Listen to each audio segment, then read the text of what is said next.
여러분 안녕하십니까? 동북에서 오는 소문 두 번째 에피소드 베네딕토 16세 교황에 관하여 말씀드리도록 하겠습니다. 저희들이 1990년대로부터 지금 2024년에 이르는 지난 30년의 역사는 마지막 때에 이 교황권이 이 죽게 된 상처가 나은 이후에 활동하는 것을 보여주는 아주 중요한 내비게이션적 지표라는 것을 제가 여러분들에게 말씀드리고, 지난주에 우리가 소비에트 연방공화국을 무너뜨린 우리 요한 바오로 2세 교황에 대해서 살펴보았습니다. 이 요한 바오로 2세는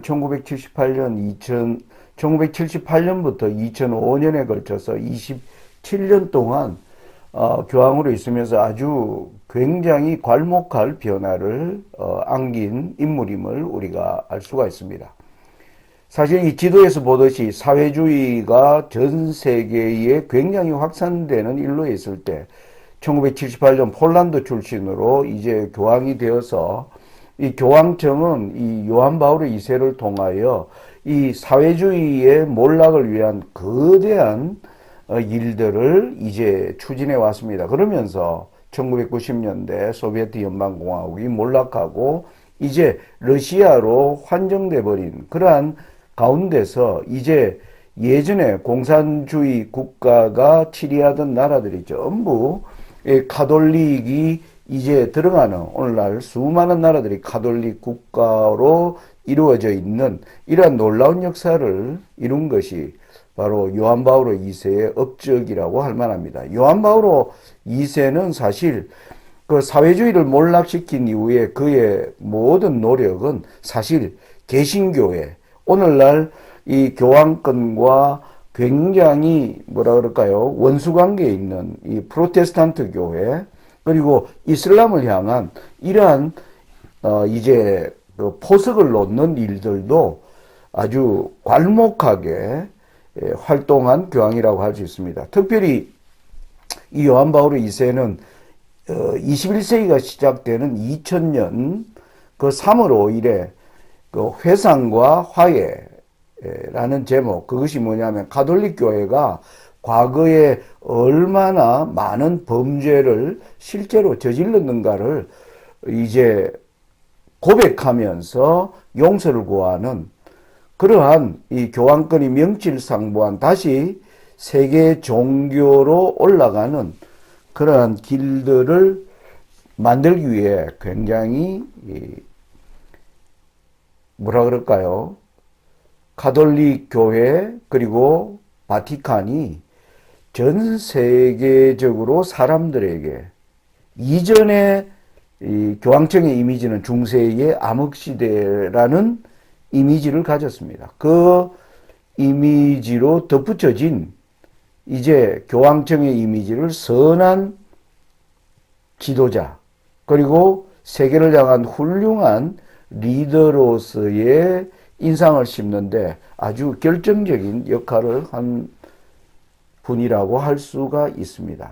여기 보면 2000년 회상과 화해라는 문건을 통해 십자군 원정으로 수많은 유대인과 회교도를 학살한 일, 그리고 중세의 마녀 사냥으로 대변되는 신교도들에게 행한 가혹한 고문 형벌 자행, 그리고 교황 중심의 세계관을 뒷받침했던 천동설을 띄웠고 지동설을 주장한 갈릴레오 갈릴레이를 종교 재판에 붙여 혹독하게 고문한 사실, 아주 어두운 범죄에 대하여 솔직하게 고백하는 일을 합니다. 그리고 심지어 최근에는 나치에 의한 유대인 대량 학살에 교황청이 침묵을 지킨 사실 등, 그래서 지난날 교회 범죄를 인정하고 고백함으로 말미암아 이제 다시 교황권이 전 세계를 향해서 뻗어나갈 수 있는 길을 마련했다라고 할 수가 있는 것입니다.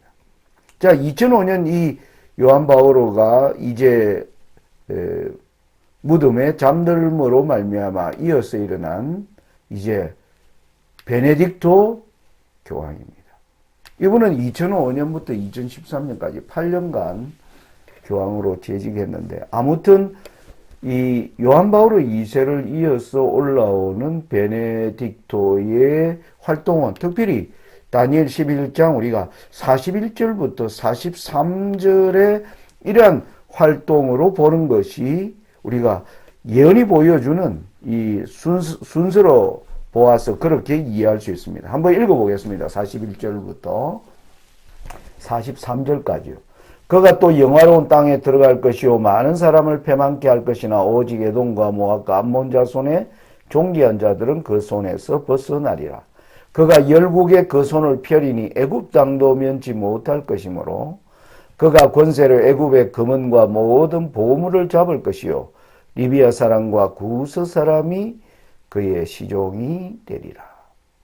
그러면서 44절에 그러나 동북에서부터 소문이 이르러 그로 번민케 하므로, 동북에서 오는 소문이 일어나기 직전에 이 교황권의 활동이 굉장히 활발하게 전개되는 것을 41절과 43절이 보여줍니다. 거기에서 제가 도표로 만드는 이 영화로운 땅으로 들어가고, 그리고 애굽에까지 손을 미치면서 리비아와 구스가 그의 신용이 된다. 이것은 바로 상처가 나은 교황권이 세계적 위상을 회복하기 위하여 어떠한 활동을 하는가를 보여주는 것이고, 거기에서 동북에서 오는 소문이 이르자 이제 게임의 방향이 완전히 바뀌게 되는, 오늘 저와 여러분이 어떠한 하나님의 충성된 정인으로 서야 할 지점에서 고민해야 될 지점이 바로 여기에 있는 것입니다. 자, 그런데 일단 41절로 43절의 예언의 특징이 보면요. 여러분 여기 지도로 보면 이 사각지대 이 안에 모든 해결의 열쇠들이 있습니다.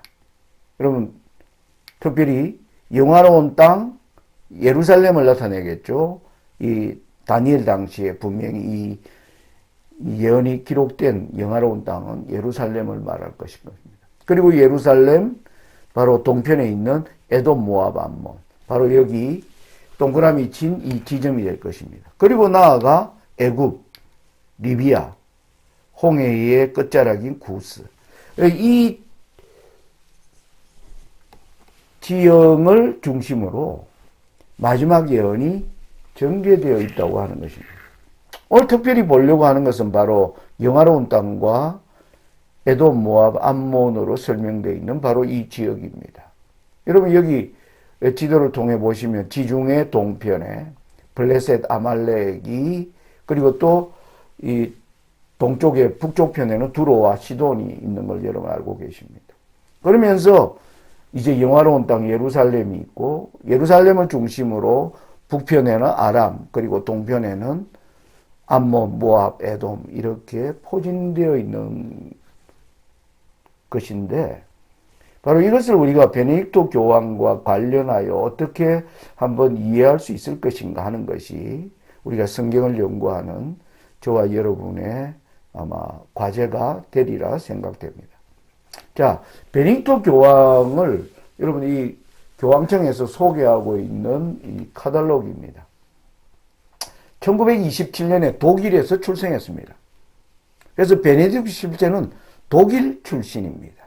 그리고 여기 여러분 쭉 보시면 1953년에 신학 박사 학위를 취득하고, 그리고 그 이후에 레겐스부르크 대학과 윈스트 튜빙겐 대학에서 교수를 했고요. 그리고 바티칸 공의회에서 계속 수석 신학 고문으로 활동했고요. 그리고 추기경이 된 이후에 1981년은 교황청의 신앙교리성 장관으로 임명돼 활동하는 중에 이제 교황으로 선출되면서 베네딕토 16세라고 이름이 이제 명명된 것입니다.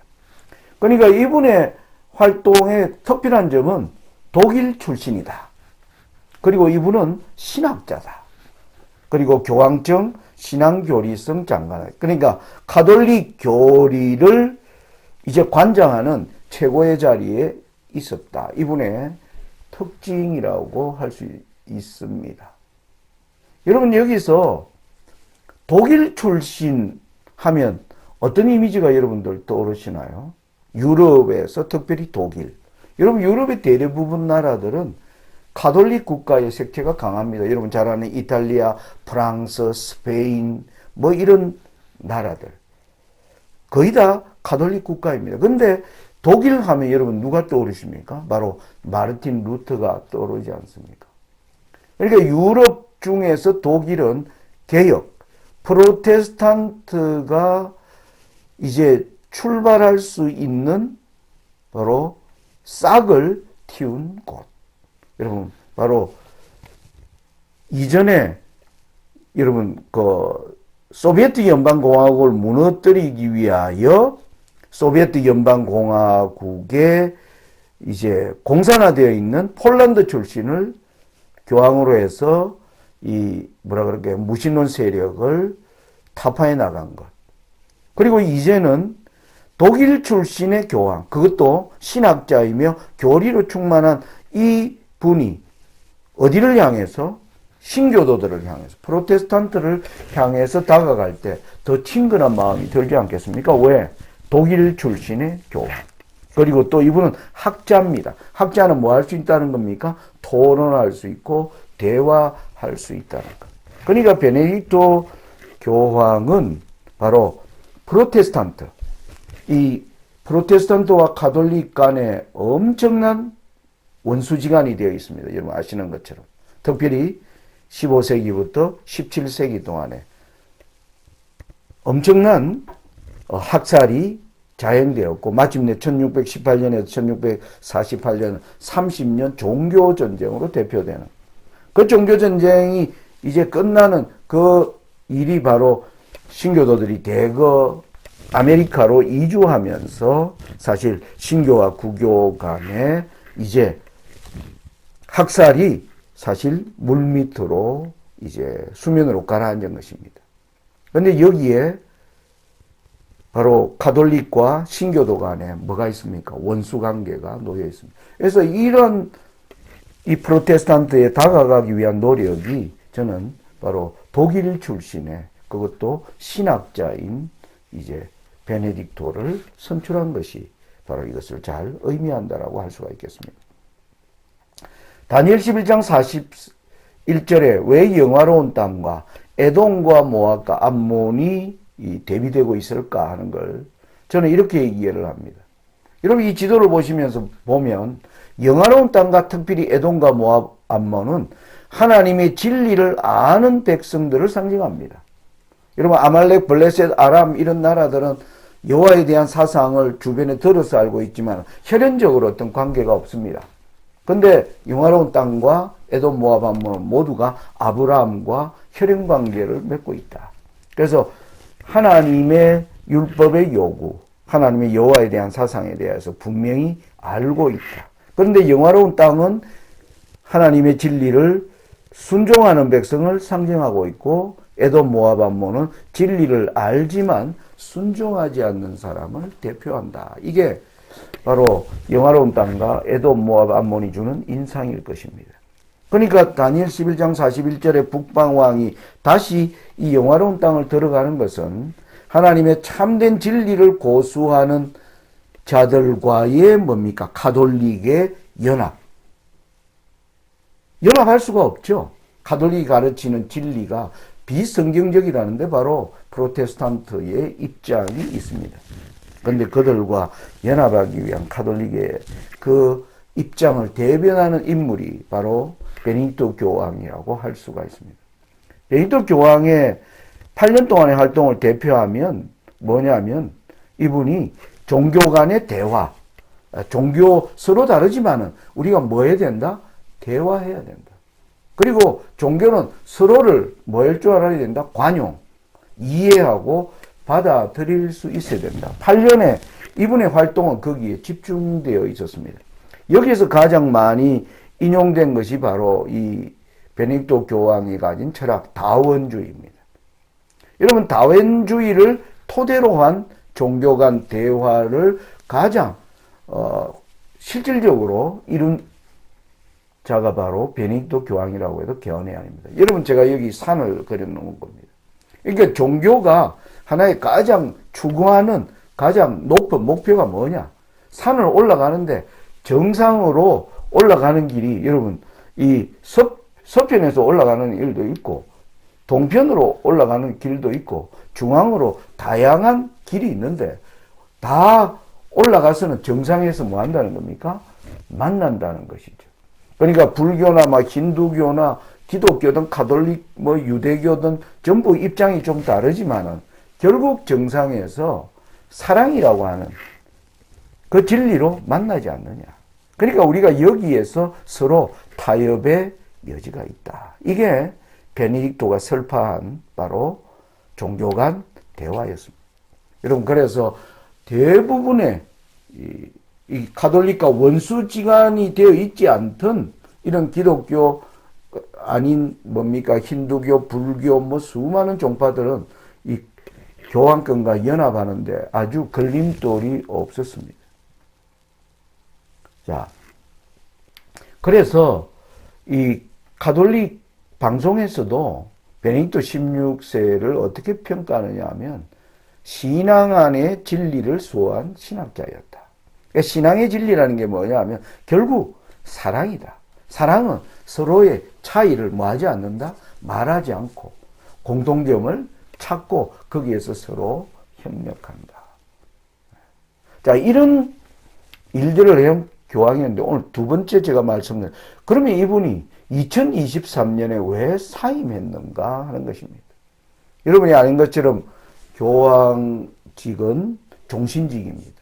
한번 선출되면 죽을 때까지 하는 것입니다. 그런데 이분이 언제 돌아가셨습니까? 2022년 12월 31일 날 돌아가셨어요. 그러니까 교황을 그만두고 9년 이상을 건강하게 활동하면서 이제 95세에 돌아가셨습니다.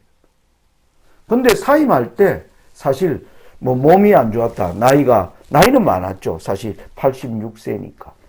그리고 뭐 불면증도 있고 뭐 이런 이유로 사임한다 했지만 그 이전의 교황들도 고령의 교황들이 수없이 많았고 아픈 가운데서 계속 통치하는 교황도 수없이 많았습니다. 근데 9년 동안 건강하게 활동한 뒤를 보면 사임한 이유가 건강만의 이유는 아니라고 판단하는 것입니다. 그 이유가 뭘까요? 제가 이분의 이 활동을 가만히 살펴보면서 여러분 이분이 요한 바오로 2세가 무신론을 이제 무너뜨리고 가장 가톨릭 앞에 놓여 있는 두 개의 장벽은 신교도 그리고 이슬람입니다. 이슬람은 여러분 뭐 십자군 전쟁으로 대표되는 한쪽에는 예수가 신이다. 이슬람은 예수는 신이 아니다. 예수는 인간이고 알라가 신이다. 여기에서 엄청난 천년 동안 전쟁이 있어 오지 않았습니까? 20세기 들어와서도 이슬람이 테러를 일으키는 지역이 주로 어느 지역이었습니까? 미국과 유럽이었습니다. 그것이 뭐냐면 이들과 가진 이 엄청난 교리적 충돌 그리고 지난 천년 동안 이 전쟁을 통해서 쌓여진 그 악연이 아주 가볍지 않다는 걸 보여주는 겁니다. 자, 그런데 교황이 사임한 배경에 이런 게 있습니다. 이 베네딕토 교황이 있을 때 여러 종교에 대해서 사랑으로 진리 안에서 화합하자 하면서도 이슬람에 대해서는 비판적 자세를 계속 유지했습니다. 여러분 여기 보면 교황이 이 14세기 이를 논하면서 그 당시 페르시아 지식인들과 대화하는 가운데 이렇게 얘기했습니다. 마호멧을 얘기하면 마호멧이 가져온 새로운 것을 내게 보여달라. 그러면 당신은 거기에서 사악하고 잔인한 것만 발견하게 될 것이다. 칼로 믿음을 전파하라는 명령 같은 것 말이다. 이게 무슨 말이냐면 여러분 이슬람 신앙을 하는 무슬림들에게 그들이 가장 높은 가치가 뭡니까? 지하드라고 하는 성전입니다. 오늘날 자유주의국가에서는 그걸 테러라고 부르죠. 이슬람 국가에서는 그걸 테러라고 안 합니다.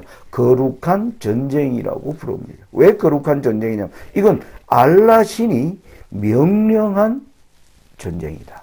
그래서 알라 신에 대한 복종의 가장 높은 경지가 지하드라고 하는 바로 이슬람의 교리를 대항하는 그 세력들과의 충돌이었습니다. 그런데 이 베네딕토는 이걸 뭘로 사악하고 잔인한 것. 왜냐하면 테러로 나타나니까. 칼로 믿음을 전파하라는 명령. 이 마음에서 이것은 잘못됐다라고 얘기하는 겁니다. 여기 오른편에 제가 글 써놓은 게 있죠. 베네딕토 16세는 추기경 시절인 아직 교황이 되기 이전입니다. 2011년 9.11 테러가 일어났을 때 바티칸 라디오를 통해 단순히 이슬람의 탓으로 돌리지 않는 게 중요하다고 존재하면서 이 테러의 내용이 단지 이슬람으로만 한정할 수는 없다라고 얘기하면서도 뭐라고 했냐면 이슬람 역사는 폭력적 경향을 내포하고 있다. 이슬람은 살렘, 사랑, 평화를 얘기하면서도 뭘 얘기하고 있다? 폭력을 행사하는 종교다. 이런 이야기를 한 것이 이슬람 사람들에게는 알라 신의 거룩한 명령을 수행하는 그들을 뭡니까? 폄하시킨 것이라고 생각하는 거죠. 그래서 베네딕토 교황은 그 당시 여러분 베네딕토가 교황으로 있을 때 얼마나 많은 테러들이 일어났습니까? 여러분 빈라덴, 탈레반, IS, 수많은 이슬람 근본주의자들로 인한 유럽에서 일어나는 그 각종 테러 행위. 그것을 보면서 자주 이슬람의 폭력적 이게 뭐냐면 지하드와 관련되어 있다. 그래서 이 베네딕토 교황은 교황청 내 이슬람 담당 기구의 종교 간 대화 평의회를 그렇게 높이 평가하지 않았습니다. 그리고 터키가 여러분 터키가 이슬람 국가 아닙니까? 유럽 연합에 가입하려고 끊임없이 지금은 가입돼 있죠. 현재 2024년. 근데 그 당시 가입하려고 할 때 이것을 반대한 이유가 바로 이슬람 국가라는 바로 이러한 것 때문에 베네딕토 교황이 드디어 유태교회와도 화해를 하고 개신교회와도 포괄적인 면에서 화해를 하는데 이슬람과는 화해가 되지 않는 것입니다. 이슬람의 문을 열지 않는 것입니다. 저는 그래서 이 교황이 사임의 근본적인 이유다. 이것은 제가 설명하는 것보다 당시에 일본의 사토 마사루라고 하는 한 학자가 교황의 사임은 사실 이슬람과의 갈등의 원인이 있다라고 하는 그러한 칼럼을 쓰신 분들이 많이 있습니다. 제가 그런 칼럼들을 보면서 저의 생각도 그것과 동의한다는 것을 여러분들에게 지금 말씀드리는 것입니다. 자, 교황이 사임에 여러분 교황 이후에 올라온 프란시스코 교황을 보면 프란시스코 교황이 올라오자마자 한 게 뭡니까? 이슬람과 아주 적극적인 대화를 했다는 겁니다. 여러분 2014년에 드디어 터키를 방문하고요. 그 위에 이집트, 모로코, 아랍에미레이트, 최근에는 이라크까지 방문하면서 이슬람의 닫힌 문을 활짝 열어 제끼는 교황이 바로 프란시스코 교황입니다. 그러니까 베네딕토가 사임한 목적이 무엇인가를 우리가 여기서 짐작할 수가 있는 것이죠. 여러분 여기 지도를 보십시오. 바로 영화로운 땅과 에돔 모압 암몬을 지나고 나면 애굽, 리비아, 구스 다 이슬람 땅입니다. 이제 다음 편에서 우리 프란시스코 교황을 통해서 이 내용을 자세히 살펴보려고 합니다. 여러분 제가 다니엘 11장 40절로 45절을 자세하게 여러분들에게 말하고 있는 일을 여러분들 잘 알고 계시죠. 우리는 요한계시록 17장에 미국과 죽게 된 상자가 나온 교황권 6제와 7제와 연합하게 되면 반드시 잠깐 동안의 시간이 지나면서 8제가 올라오는데 바로 이때가 종말을 알리는 것이며 하늘에서는 어린 양의 혼인식이 이루어지는 것이기 때문에 그걸 설명하기 위한 땅에서 일어나는 사건이 다니엘 11장 40절로 45절을 우리가 잘 연구해야 되는 것이 바로 목적임을 여러분 기억하시고 오늘 강의를 이제 마치겠습니다. 다시 한번 이사야 44장 6절로 8절의 말씀을 읽겠습니다. 이스라엘의 왕인 여호와 이스라엘의 구속자인 만군의 여호와가 말하노라. 나는 처음이요 나는 마지막이라. 나 외에 다른 신이 없느니라. 내가 옛날 백성을 세운 이후로 나처럼 외치며 고하며 진술할 자가 누구뇨. 있거든 될 일과 장차 올 일을 고할지어다. 너희는 두려워 말며 겁내지 말라. 내가 예로부터 너희에게 들리지 아니하였느냐. 고하지 아니하였느냐. 우리가 살아가는 2024년이 하나님께서 말씀하신 예언을 따라 하나님의 손에 의하여 세상이 지배되고 있음을 알고 저와 여러분을 위하여 하나님께서 준비하라고 하는 동북에서 오는 소문에 그 엄숙한 때 앞에서 함께 기도하며 말씀을 연구하는 저와 여러분들이 되시기를 바라면서 오늘 말씀을 마칩니다. 감사합니다.